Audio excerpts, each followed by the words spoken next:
Luca Paolini, over at Pictet Asset Management, you like Japanese and European stocks better than American equities. Is it all about the easy money in these places, or are the fundamentals good too? No, I think easy money plays a role, but it's not the most important thing, because you have seen QE in Europe and Japan, and actually Europe and Japan haven't done that well over the last 10 months. So I think we see an improvement in corporate earnings. Valuation is also much better in Europe and in Japan. And also we see more upside, especially in Europe, on margins, where actually in the US, corporate margins are actually falling.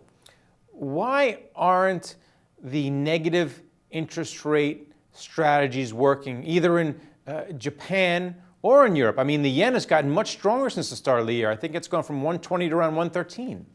Well, I think the problem with negative rates is that you may say this is just a way for Europe and for Japan to push down the value of the currency, but the fact is a big problem for the profitability of the banks, and especially in Europe, we still have an issue about that. So I think it's the wrong tool. I think it's good to do more quantitative easing, but negative rates, I don't think they're going to help Japan and Europe. There are other reasons why we like these two markets. Well, banks worldwide really have not been doing so well so far this year, especially in Europe, but you like technology and you like consumer discretionary stocks. Why is that?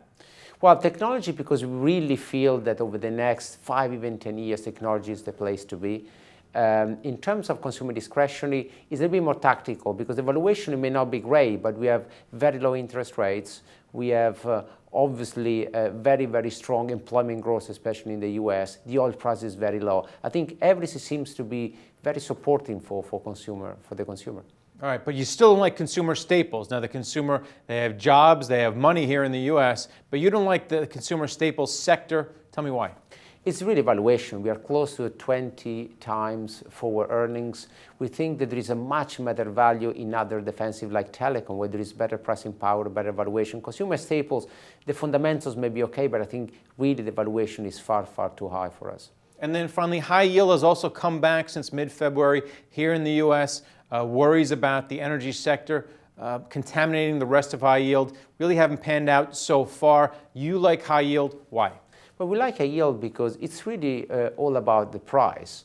There is no question that the credit cycle has turned in the US, but we see, for example, in high yield close to 8-9%, the implied default rate 15%. This is typically values that you see in a recession, and we don't think the US is heading into a recession. So there is a lot of value in this asset class. All right, well, thanks a lot, Luca.